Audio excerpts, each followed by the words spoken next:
These are some lessons from a $100 million offer that made me over $100,000 last year and hopefully can do the same for you. To start off with, come up with a high value offer. Also, I apologize for my voice. Now, high value offer isn't just about having a bunch of stuff in it, it's actually a little bit more psychological. This means that the customer believes that it will fulfill their deepest desires and needs with minimal effort on their part. If you can find out what people are struggling with and then find a quick and easy solution to get past that, people will just throw money at you. It's going to be something that is repeated over and over in this book. Make an offer so good that people would feel stupid if they say no. If you can actually make something like that, money will not be a problem. So your offer should appeal to a deep desire. It should provide a quick path to positive results. It should minimize the effort that is needed by them by having some extensive training and exactly this roadmap that they can follow. And then it should also highlight short-term wins. So there should be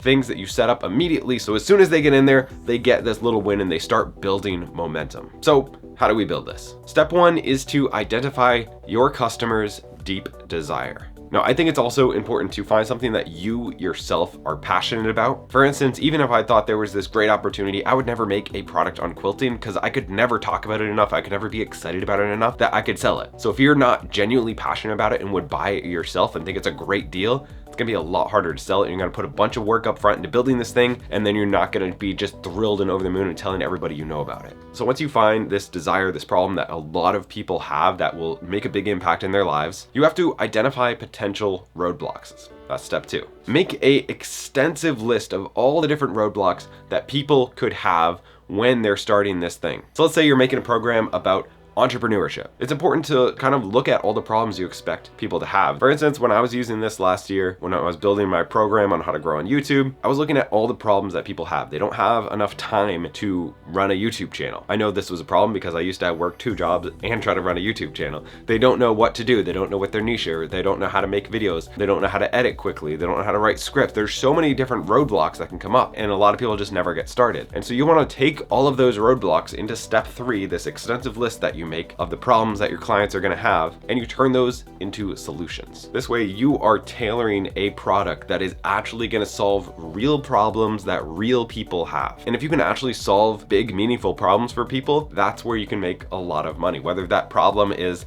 I don't know how to make money. Well, here's a roadmap on how to make money in not a lot of time that is proven and will get you small wins along the way.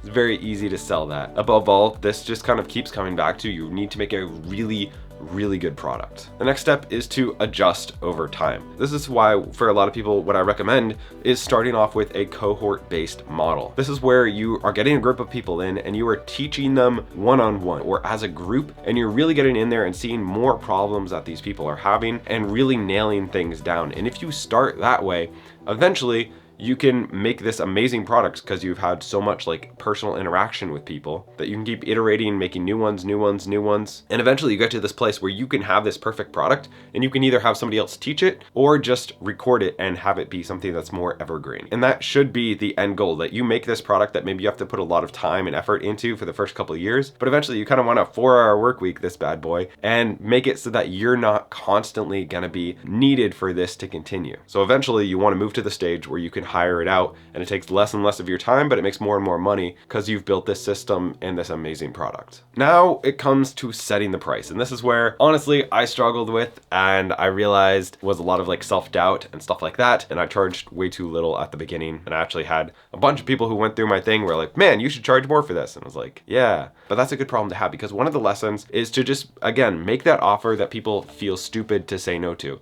So if you're selling something for $1,000, you should look at what would somebody pay $5,000 or $10,000 in order to get. Build that thing and then charge $1,000 for it. Don't charge $100 for it. You want to charge something that feels high yet fair, that you would willingly pay $5,000 for because you will get $5,000 worth of results for it, and then charge $1,000 for it. And if you can actually do that, it would be stupid for somebody to say no. It's like, it doesn't make any sense. Like, people should pay $5,000 for this. If you can do that, that's what it really comes down to. So while a lot of this does seem like get rich quickie stuff, it really comes back to like, if you don't have an amazing product, it's not gonna work. This is also where you want to kind of blue ocean this, which is this idea that you don't want to have direct competitors. So like everybody under the sun has, you know, courses on different things, and you want to find something that's your unique thing. We do the same thing, but it's a completely different approach. So you don't really have direct competitors, because if it's like we do the exact same thing those people do, well, like, okay, well, they're paying $1,000 for that one and yours is $1,200. Well, I'm just gonna pick the $1,000 one. And if it's like a direct comparison, people are gonna compare. So you want to find something that's like, we don't do what they do. We do something completely different, and that's why it's actually a steal to pay twice as much, because we're not competitors with them. We do something so different and unique. And so you don't want to just copy what other people are doing. You want to find your own competitive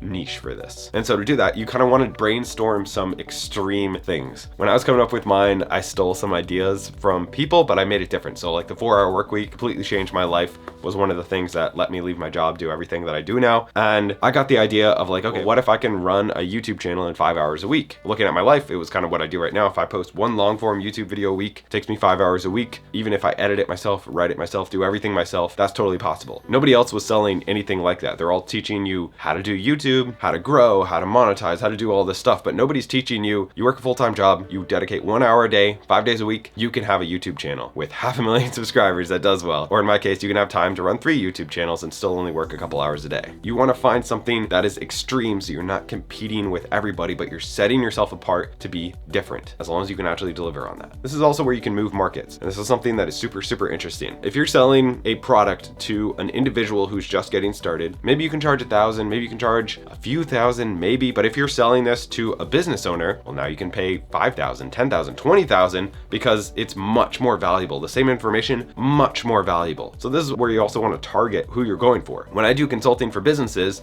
it starts at $1,000 an hour. That's what most YouTubers charge to consult for businesses. No individual person is gonna pay me $1,000 an hour for my time, but a business, it's a no-brainer for them to. I was reading this book, Diary of a CEO, and he got paid $8 million for 6 months worth of consulting, because for that business, it was worth it for them if they can add like $100 million in valuation to their company for that 8 million. It's a no-brainer. So who you target with your product can also let you charge a lot more. If you're targeting beginners, it's only so much you can charge. If you're targeting people so that they can make money, you can charge a lot more. If you're targeting businesses, you can charge a lot more. It's just who you target really matters, and that changes your strategy, that changes your message, it changes everything about it. So that's really important. Leverage some psychological tools so that it's hard to say no to your offer. Honestly, this generally comes down to scarcity in a couple different ways. So that's either going to be like, we only have 50 spots, so if you want to get in, we're only allowing 50 people into the next launch of the course. Or you have, we're only opening for the next 7 days. After that, we're not opening again for 3 months. So if you want to get in now. And those two things actually make it a lot better for your customer, and they make it a lot better for you, because you're not constantly trying to undercut yourself. Oh, we're doing 30% off. Now we're doing 40% off. We're just cutting down and down and down. We're saying like, no, this is open for the next 7 days. We're not cutting the price. If you want to get in, that's fine. If you don't want to get in, that's totally okay. And the people that get in will feel like, ooh, I got in, that's great. And the people that don't will feel like, ah, man, I wasn't able to get in this time. I'm going to jump on the opportunity next time. I'm going to get in there immediately. And that is a way of selling your product without constantly trying to undercut yourself. And the people who do get in before the doors close, or are one of the 50 people who get in, are going to be more likely to participate, because they realize that there was a limited opportunity. I actually invested a decent amount of money, and I was one of the people who actually got in here. I better commit myself, and they're actually more likely to make progress. Like if you get a free app in order to go to the gym or something, maybe you use it for a little bit, maybe you don't. If you spend $100 on the app, you're like, I'm using this stinking thing every single day. I spent $100 on this. I'm using this stupid app. Much more likely to keep going to the gym. Much more likely to keep up on your exercise. So actually charging a decent amount of money and having some type of scarcity is actually helpful for the consumer, because they're more likely to follow through on the thing that they want to fix. Another way to add perceived value to your offer is by offering bonuses. So you get the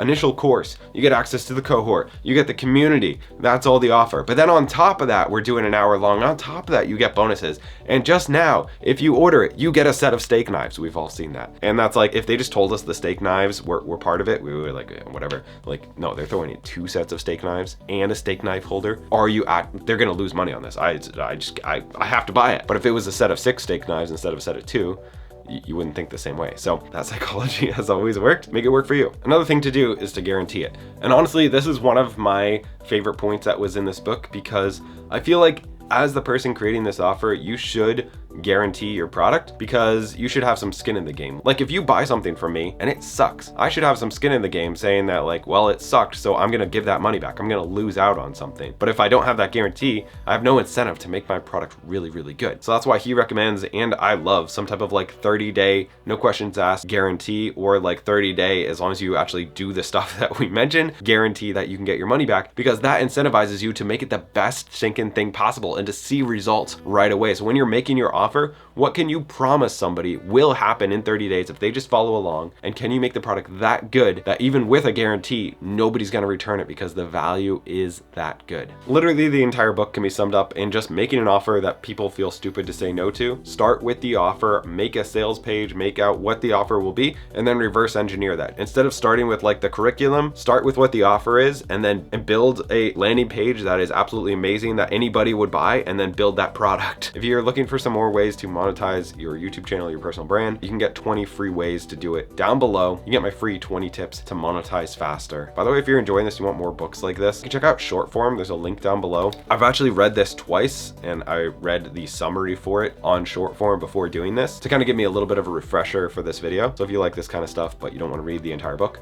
Shortform is really cool. I love it.